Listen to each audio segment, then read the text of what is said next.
জুনায়েদ জামশেদের নাম শুনেছে?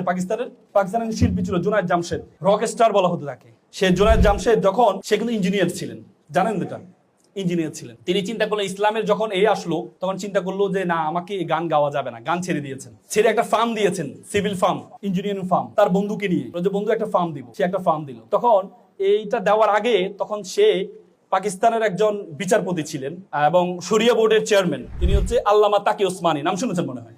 আল্লামা তাকি ওসমানীর কাছে গিয়েছেন যে আমি ব্যবসা শুরু করছি, আপনি আমাকে একটু পরামর্শ দেন। তিনি বলছেন তোমার ব্যবসা সফল হবে যদি 3টি জিনিস তুমি মেক শিওর করো। কয়টি জিনিস? 3টি জিনিস।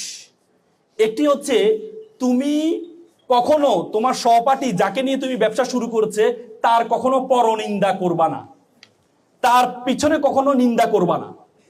তুমি যদি তার পিছনে নিন্দা করো তাহলে তুমি কখনো বড় হইতে পারবা না। তুমি যদি মনে করো সে কি কাজ করে, সে কোম্পানির চেয়ারম্যান, কি কাজ করে, আমি এমডি, আমি সবচেয়ে বেশি কাজ করি, তাহলে তুমি বড় ব্যবসায়ী হতে পারবা না।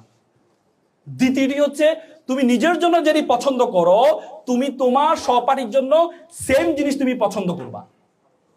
নিজের জন্য যেটা পছন্দ করো, তুমি যদি মাম পানি পছন্দ করো, তোমার সহপাঠীর জন্য, তোমার যে কলিগ আছে, তোমার যে পার্টনার আছে, তার জন্য মাম দিয়ে পছন্দ করবা। তৃতীয় পরামর্শ হচ্ছে তুমি তোমার যে ব্যবসায় যে লাভবান হবা, যে প্রফিট তুমি গ্রহণ করবা, সেই প্রফিটের একটি অংশ আল্লাহর জন্য ডাইরেক্টরশিপ রাখবা। তোমার যদি ডিরেক্টর 2 জন হয় তাহলে 3য় নম্বর ডিরেক্টর হবে আল্লাহ তাআলা।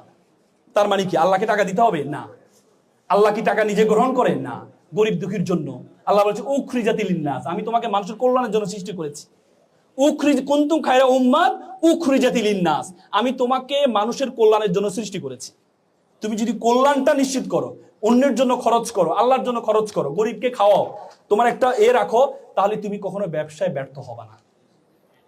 তার মানে এই 3টি জিনিস যদি তুমি মেক শিওর করতে পারো তাহলে তুমি কখনো কি হবে না? ব্যর্থ হবে না। আমি আর কথা বাড়াবো না, অনেক কথা বলার ছিল, প্রত্যেকটা বর্ণ নিয়ে কথা বলার ছিল। আমি শুধু বলে যাচ্ছি, এনতে হচ্ছে নেগেটিভ অ্যাপ্রোচ থাকা যাবে না, নেগেটিভ অ্যাপ্রোচ থাকা যাবে না। তারপর এস, লাস্টে 2টি এস আছে। একটা এস ফর সফট স্কিল, আপনাকে দক্ষতা অর্জন করতে হবে। আপনাকে এমন একটা দক্ষতা অর্জন করতে হবে যে দক্ষতারা 10 জন থেকে আপনাকে পার্থক্য করে দিবে, এমন একটি দক্ষতা আপনাকে অর্জন করতে হবে। আপনার সহপাঠী 10 জন, আপনি এমন একটা দক্ষতা আপনার আছে যে 10 জনের দক্ষতাটা নেই, তাহলে আপনি বড় হতে পারবেন। Soft skill, communication skill, speaking skill, বলতে পৃথিবীতে যত স্কিল আছে, speaking is the most final skill all over the skill. যত স্কিল আছে তার থেকে সবচেয়ে বড় স্কিল হচ্ছে কি? Speaking skill. নতুন মানুষের সাথে পরিচয় হওয়া। যত বেশি মানুষের সাথে পরিচিত পারবেন, যত বেশি মানুষের সাথে পরিচয় হবেন, সুন্দর কথা অ্যাপ্রোচ জানবেন, আপনি তত বেশি